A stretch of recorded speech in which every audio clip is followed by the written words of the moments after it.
વિદ્યાર્થી મિત્રો, હું છું આશીષ સર અને સ્વાગત છે તમારું આપણી YouTube ચેનલ SVTC એજ્યુકેશનમાં।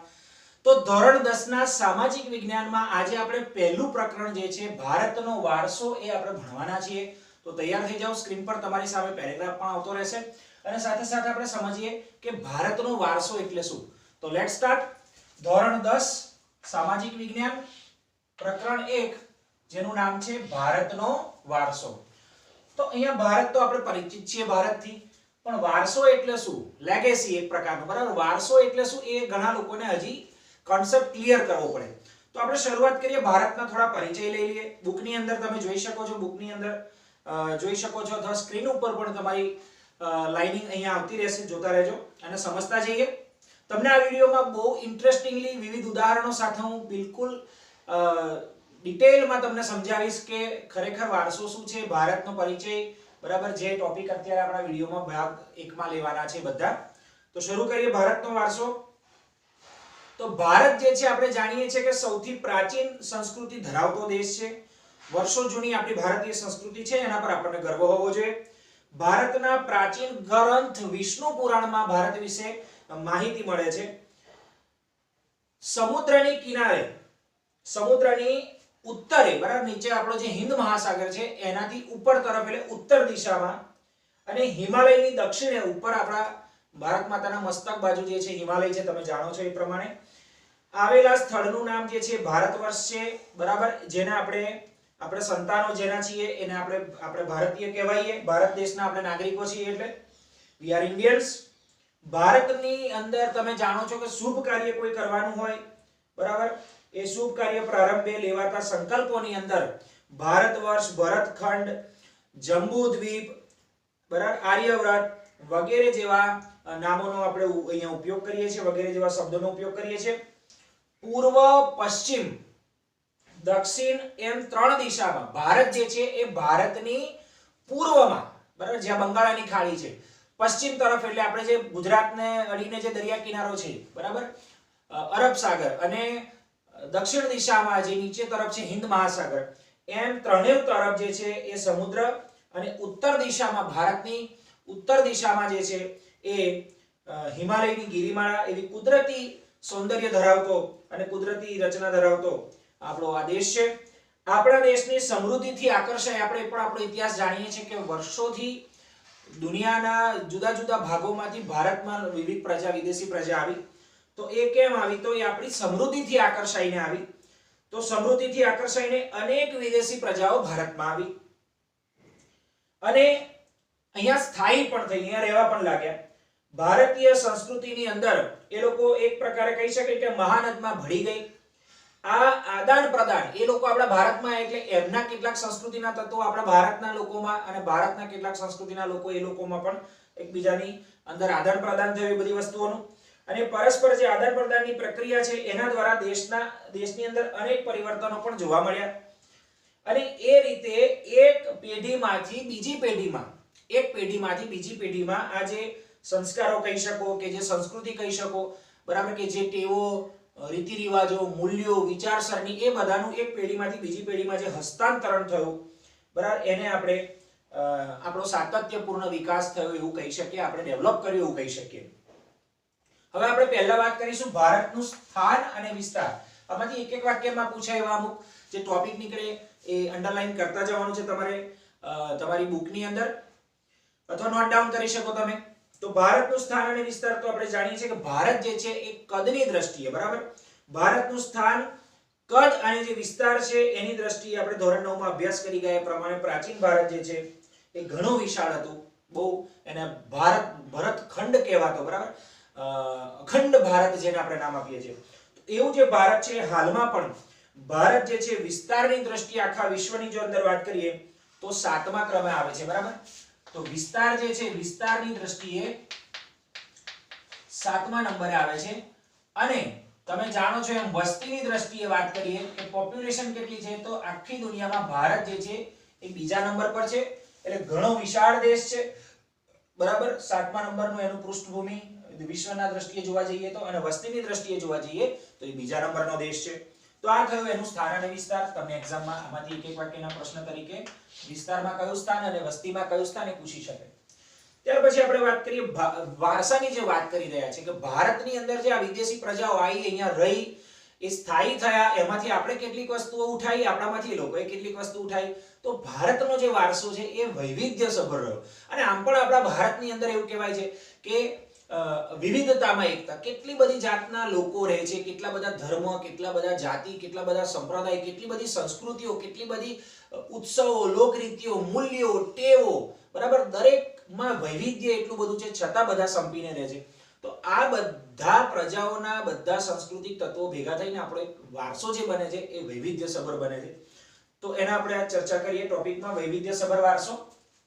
તો ભારતના વૈવિધ્યસભર વારસાની વાત કરીએ તો ભારતની અંદર ભારત ભૂમિએ આપણને, એટલે આપણા બધાને અને આખા વિશ્વને, એવું નહીં કે આપણને એકલાને, ભારત ભૂમિએ આપણને અને વિશ્વને સમૃદ્ધ અને વૈવિધ્યસભર વારસો આપ્યો છે. આપણે પ્રતિજ્ઞા બોલીએ છીએ, નાનપણથી સ્કૂલોમાં પ્રતિજ્ઞા બોલાવતા આવ્યા છે.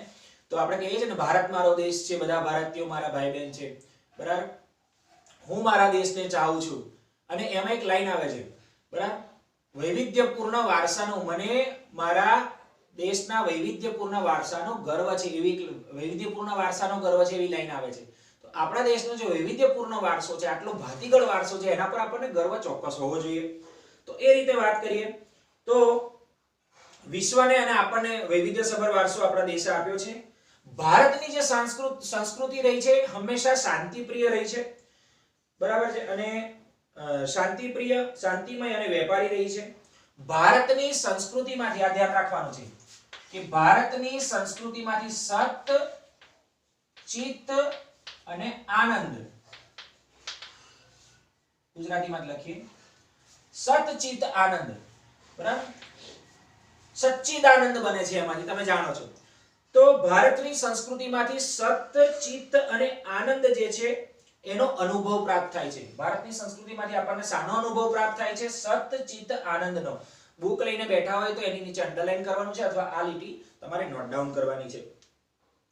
આ ઉપરાંત અહીં આવીને ભિન્ન ભિન્ન સંસ્કૃતિ સાથેનો જે આપણે આદાન પ્રદાન થયું છે એનાથી ભારતીય સંસ્કૃતિ વધુ સમૃદ્ધ બની છે, બરાબર છે.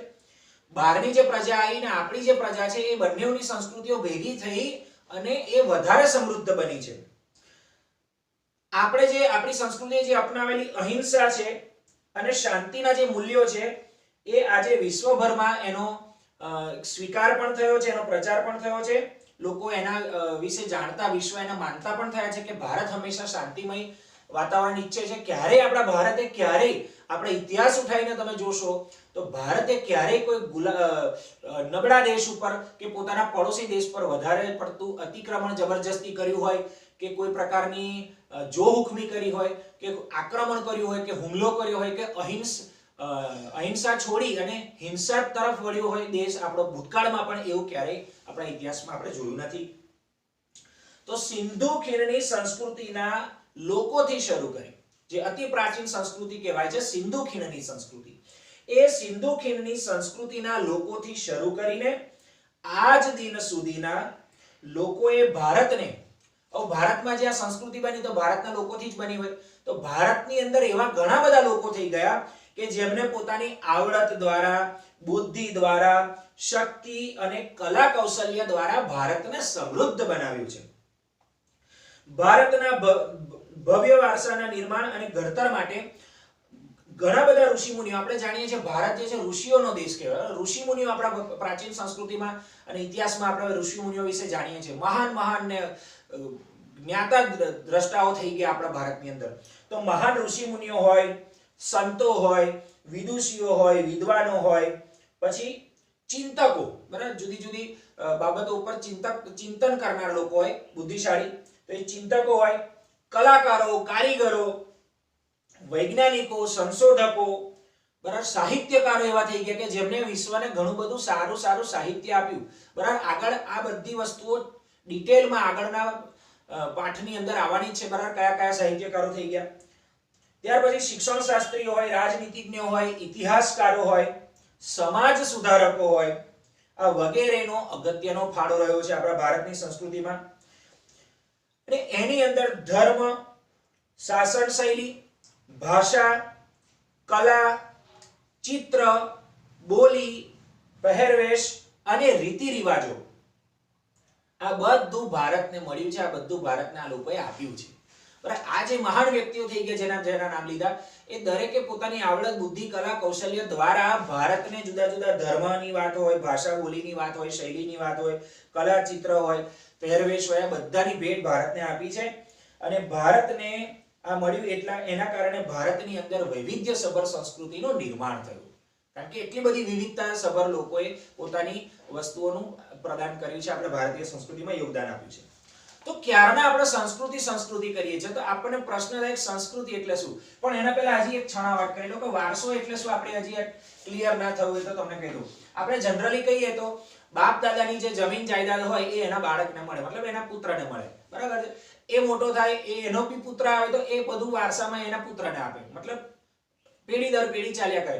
તો આપણા પૂર્વજો તરફથી, આપણા વડીલો તરફથી આપણને જે વારસામાં મળે છે, બરાબર, આપણને જે હકનું આપણા પિતૃ તરફથી મળે છે, આપણે વારસો કહીએ છીએ. બરાબર, તો એક્ઝેક્ટલી વારસાની વ્યાખ્યા હમણાં આગળ પણ આપણે ફરી જોઈશું.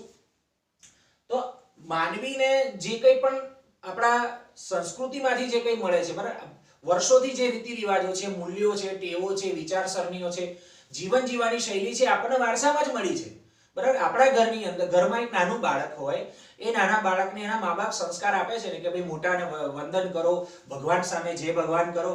તો આવું આમ ના થાય, આ રીતે ખાવાનું, આ રીતે બોલવાનું, આ રીતે ચાલવાનું નાનપણથી કેવું કેળવવામાં આવે છે. કારણ કે આપણી સંસ્કૃતિ બની ગઈ છે. બરાબર, માણસને કેવી રીતે રહેવું, કેવી રીતે વર્તન કરવું, કેવી રીતે બોલવું, ક્યાં કઈ ક્રિયા થાય, કઈ ક્રિયા ન થાય. બરાબર, કોઈને 1 નંબર 2 નંબર જેવું હોય તો માણસનું બચ્ચું હોય એટલે કે બાળક હોય કે માણસ મોટો હોય એને ખબર હોય કે કઈ સિસ્ટમ ક્યાં કરવાની શું છે. એ જ જગ્યા પર પ્રાણી હોય, કોઈ કૂતરું, બિલાડી, ગાય, ભેંસ હોય કે કોઈ પણ અન્ય જીવ જંતુ હોય કે પ્રાણી પક્ષી હોય, તો એને આની કોઈ ખબર હોતી નથી. એ ગમે ત્યાં કરી નાખે, કારણ કે એમની સંસ્કૃતિ ડેવલપ નથી થઈ, એમની જીવનશૈલી ડેવલપ નથી થઈ. બરાબર, ધ્યાન રાખવાનું છે. અને આ જ વસ્તુ આપણે આગળ ભણવાના છીએ કે સંસ્કૃતિનો અર્થ એટલે શું. તો હું તમને જે સમજાવું છું એમાં એક વસ્તુ તો આવી ગઈ કે આપણે કઈ ક્રિયા ક્યાં કરવાની, કોની સાથે કેવું વર્તન કરવાનું, એ આપણે સમજીએ છીએ. એનો મતલબ કે આપણને આપણું જીવન જીવતા આવડે છે, આપણી પાસે આપણા જીવનને જીવવાની એક ચોક્કસ રીત છે, જ્યારે પ્રાણીઓ પાસે નથી. આમ તો માણસ પણ એક પ્રાણી છે, મનુષ્ય પણ એક સામાજિક પ્રાણી જ છે, જેમ તમે જાણો છો. પણ છતાં અન્ય જે પ્રાણીઓ છે એમને હજી એમના જીવન જીવવાની રીતને વિકસાવી નથી. આપણે માનવીઓએ આપણા જીવન જીવવાની રીતને વિકસાવી લીધી છે. એટલે આપણે આદિ માનવમાંથી આધુનિક માનવ સુધીની વિકાસ યાત્રા સફળ રીતે પાર કરી શક્યા, જ્યારે પ્રાણીઓ હજી વર્ષો પહેલા જે હાલતમાં જીવતા હતા એ જ હાલતમાં જીવે છે. બાકી હું અને તમે બધા મનુષ્યો જે છીએ એ મનુષ્યો એક પ્રાણી જ છે. આપણે મનુષ્ય એક પ્રાણી છે એવું નાનપણથી સાંભળતા અથવા ભણતા આવ્યા છીએ. બરાબર, તમે હવે 10મામાં છો. તો આ ટોપિકમાં વાત કરીએ સંસ્કૃતિનો અર્થ. તો સંસ્કૃતિ કોને કહેવાય, એની 4 જુદી જુદી વ્યાખ્યાઓ છે. સૌથી પહેલા નોટમાં પણ જોઈ શકો, સ્ક્રીન પર પણ આવશે, તો ધ્યાન રાખજો, નોટ ડાઉન કરતા રહેજો વિદ્યાર્થીઓ. તો સંસ્કૃતિ એટલે જીવન જીવવાની રીત. મેં હમણાં કહ્યું ને કે ભાઈ સંસ્કૃતિ જે છે એટલે જીવન જીવવાની રીત. અને એનું ઉદાહરણ મેં તમને આપી દીધું કે આપણે કેવી રીતે જીવવું, કેવી રીતે વર્તન કરવું સમાજમાં, સોસાયટીમાં, ઘર પરિવાર સાથે, શાળામાં કેવી રીતે વર્તવું એ આપણે જાણીએ છીએ. કેવી રીતે બોલવું, કેવી રીતે ખાવું. બરાબર, પ્રાણીઓની જેમ જ્યાં ત્યાં ખાતા, જ્યાં ત્યાં 1 નંબર 2 નંબર કરતા ફરતા નથી આપણે. આપણને દરેક જગ્યાએ દરેક સમયે શું કામ કરવું, એ જીવન કેવી રીતે જીવવું આપણે જાણીએ છીએ. તો એટલા માટે સંસ્કૃતિ આપણી વિકસી છે, માનવીય સંસ્કૃતિ નો વિકાસ થઈ રહ્યો છે. તો સંસ્કૃતિ એટલે જીવન જીવવાની રીત. પહેલી વ્યાખ્યા હવે યાદ રહી જશે તમને. ત્યાર પછી વાત કરીએ કે દેશ ને સમાજની અંદર, દેશ કે સમાજમાં કાળક્રમે બદલાતા સંજોગો અનુસાર વર્ષો પહેલા જે હાલતમાં દેશ હોય, તમારું ગામ જોઈ લો. તમે એક ઉદાહરણ આપી દઉં, સામાન્ય સીધી વાત કે 10 વર્ષ પહેલા આપણું ગામ જે હતું, જે પ્રકારની પરિસ્થિતિ હતી, જે પ્રકારનું ડેવલપમેન્ટ હતું, એના કરતા અત્યારે 2010 કરતા 2020માં તમને ડિફરન્સ લાગશે. ડેવલપમેન્ટ થયું હશે, નવી સોસાયટીઓ બનતી હશે, નવો ક્યાંક રોડ બન્યો હશે, બ્રિજ બન્યો હશે, નવી શાળાઓ, નવી હોસ્પિટલો. બરાબર, લોકોના જીવન જીવવામાં મોબાઈલ નહોતા, હવે મોબાઈલ આવી ગયા, ઇન્ટરનેટ યુઝ કરતા થઈ ગયા, ફોરવર્ડ થઈ ગયા, વિચારોમાં એક પ્રકારનું આધુનિકરણ આવી ગયું. બરાબર, પહેરવેશમાં આધુનિકરણ આવી ગયું. પહેલા ગામડામાં લોકો ધોતિયા પહેરતા, લહેંગા પહેરતા, હવે પેન્ટ ટી શર્ટ પહેરે છે, જીન્સ પહેરતા થઈ ગયા આપણે. તો આ બધો બદલાવ આવ્યો ને. તો એના માટે જો પરિવર્તન એ સંસારનો નિયમ છે, ચેન્જીસ તો આવવાના અને એને આપણે સ્વીકારવાય પડે. બરાબર, આવવાના જ છે. તો દેશ કે સમાજની અંદર જે બદલાતા સંજોગો છે એ બદલાતા સંજોગો અનુસાર જે જનજીવનમાં એટલે આપણા બધાના જીવનમાં જનજીવનમાં આવતા જે પરિવર્તનો હોય, સુધારા હોય, જો વર્ષો પહેલા આપણા બાપ દાદાઓ કે અમે તો ચાલતા જતા ડાકોર દર્શન કરવા, ગાડામાં બેસીને જતા. હવે તમને અત્યારે એમ કે ચાલો ચાલતા જઈએ આપણે. હા ઠીક છે, કોઈ શોખથી કે કોઈ બાધા હોય ચાલતા જાય એ વસ્તુ અલગ છે, પણ આપણે હવે આપણી જોડે કાર છે, બાઇક છે, ટ્રેન છે, બસ છે. વર્ષો પહેલા નહોતું તો મજબૂરી હતી, જતા હતા લોકો ચાલીને, બરાબર. અત્યારે ફેસિલિટીઝ છે તો આપણે વાપરીએ છીએ ને. અને હજી પછી આપણે ચાલતા બરોડા કામ છે જવું છે, ચાલતા ચાલતા નીકળીશું તો એ ગાંડો માણસ કહેવાય, બુદ્ધિ વાપરતા નથી એવું કહેવાય. સગવડ છે હવે આપણી પાસે તો આપણે એનો સમય બચાવીએ છીએ, બરાબર છે. તો પરિવર્તન આવ્યું છે, તો એ પરિવર્તન જે આવ્યું, સુધારા આવ્યા, સામાજિક નીતિ રીતિ, સમાજની અંદર કેવી રીતે અરસપરસ એકબીજા સાથેના સંબંધોનું ડેવલપમેન્ટ, તો સામાજિક નીતિ રીતિ ઇત્યાદિ વડે ભિન્ન ભિન્ન સમાજોની સંસ્કૃતિ બને છે. જે સમાજના લોકો જે પ્રકારની પોતાના સમાજમાં નીતિઓ રીતિઓ રાખે એ પ્રકારની એ સમાજની સંસ્કૃતિ. આપણે ઘણા વાતમાં કહે છે ને અમારા સમાજમાં તો આવું ના ચાલે, તમારા સમાજમાં આવું હોય, અમારા સમાજમાં આવું ના હોય. મતલબ જે એક ચોક્કસ એકડા બગડા આપણે કરી દયા છે કે 15 ગામમાં એક નો સમૂહ, આટલા 21 ગામનો સમૂહ, એવા તમારા સમાજ હશે, ફલાણા ઠાકોર સમાજ, પટેલ સમાજ, બ્રાહ્મણ સમાજ, એવી રીતના. તો એમની પણ એક અલગ ચોક્કસ રીત રિવાજ હોય, બરાબર.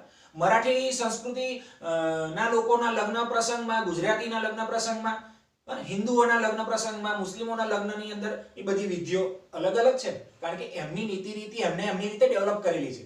આમ દરેક સમાજની સંસ્કૃતિ અલગ અલગ છે, ભિન્ન ભિન્ન છે. સંસ્કૃતિ એટલે બીજી વ્યાખ્યા જોઈએ, અંડરલાઈન કરજો આ લાઈનથી અથવા નોટ ડાઉન કરજો. સંસ્કૃતિ એટલે માનવ મનનું ખેડાણ, માનવના મનમાં જે વિચારો ઉદ્ભવે છે, માનવના મનમાં જે કલ્પનાઓ ઉદ્ભવે છે, માનવના મનની અંદર જે તરંગો ઉત્પન્ન થાય છે અને એનાથી એ પોતાના જીવનને કઈ દિશામાં વાળે છે. તો માનવે પોતાના મનને ઓળખવાનું છે.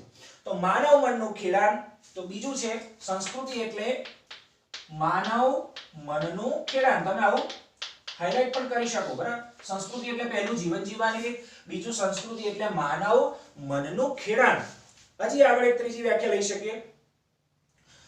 માનવ જે છે એ માનવ સમાજની ટેવો, મૂલ્યો, આચાર વિચાર, ધાર્મિક પરંપરાઓ, જેમ હમણાં પરંપરાની રીતિ રિવાજોની વાત કરી, ધાર્મિક પરંપરાઓ, રહેણી કરણી, આપણે કઈ રીતે રહીએ છીએ, કેવી રીતે વર્તન કરીએ છીએ, કેવી રીતના આપણા સમાજમાં નીતિ નિયમો જે બધું આવી જાય એમાં, રહેણી કરણી અને જીવનને ઉચ્ચતમ ધ્યેય સુધી લઈ જતા આદર્શોનો સરવાળો. આપણે આપણા આદાન પ્રદાનથી, આચાર વિચારથી, ધાર્મિક પરંપરાઓથી, રહેણી કરણીથી આપણે શું ઈચ્છીએ કે હાલમાં આપણે જે પરિસ્થિતિમાં જીવીએ છીએ એના કરતા આવતા 5, 7, 10 વર્ષમાં આપણે અને આપણો સમાજ ને આપણું કુટુંબ જે પણ ગણો એ પ્રગતિ કરવા જોઈએ. આપણું જીવનની અંદર આપણા ધ્યેય ઊંચા રાખીએ છીએ. આપણે અહીંયા છીએ તો અહીંયાથી આપણે આમ જવાનું છે, ડેવલપમેન્ટ તરફ જવાનું છે, અધોગતિ તરફ જવાનું નથી. તો માનવ સમાજની ટેવો, મૂલ્યો, આચાર વિચાર, ધાર્મિક પરંપરાઓ, રહેણી કરણી વગેરેને લગતા જીવનને ઉચ્ચતમ ધ્યેય સુધી લઈ જતા આદર્શોનો સરવાળો એટલે સંસ્કૃતિ. અને બીજું પણ એક કહી શકાય કે સંસ્કૃતિ એટલે શું, તો માનવીની, એક શબ્દમાં કેવું હોય તો માનવીની ગુફાથી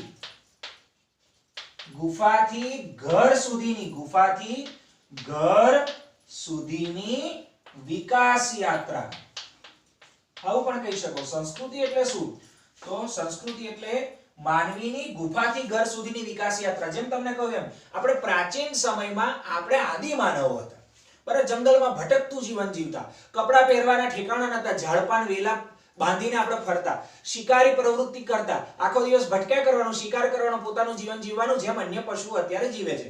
પણ હાલ આપણે કુટુંબ છે, આપણે સમાજમાં રહીએ છીએ, આપણે નોકરી ધંધો કરીએ છીએ, આપણે એક સામાજિક જીવન જીવીએ છીએ, જ્યારે પ્રાણીઓ જે છે હજી એમનામાં એવું કોઈ સમાજ છે નહીં. તો આપણે જે ગુફામાં રહેતા હતા ત્યાંથી ઘરમાં રહેતા થઈ ગયા, જંગલમાં ભટકતું જીવન જીવતા હતા એનાથી સમાજમાં સ્થાયી જીવન આપણે શરૂ કર્યું. એટલે આપણે જે આ વિકાસ કર્યો છે, માનવીની ગુફાથી ઘર સુધીની જે વિકાસ યાત્રા છે, એ ગુફાથી ઘર સુધીની જે વિકાસ યાત્રા છે એને જ આપણે કહીશું આપણી સંસ્કૃતિ. તો આ પ્રકારે સંસ્કૃતિની વ્યાખ્યાઓ ધ્યાનમાં રાખવાની છે. તો આ આપણો પહેલો ભાગ હતો આ વિડીયોમાં. નેક્સ્ટ વિડીયોમાં આપણે જોઈશું સંસ્કૃતિના પ્રકાર કેટલા, બરાબર, વારસાના પ્રકાર. વારસાના, તો સંસ્કૃતિની અર્થની વાત કરી. વારસાના પ્રકારમાં બે પ્રકાર જોઈશું. એક તો સાંસ્કૃતિક વારસા વિશે આપણે નેક્સ્ટ પાર્ટની અંદર વાત કરીશું, સાંસ્કૃતિક વારસો, અને બીજા નંબર પર આપણે વાત કરીશું પ્રાકૃતિક વારસો. આ બંનેની અલગ અલગ ટૂંકના સ્વરૂપમાં પણ પરીક્ષામાં પૂછી શકે અને બંનેનો તફાવત પણ પૂછી શકે.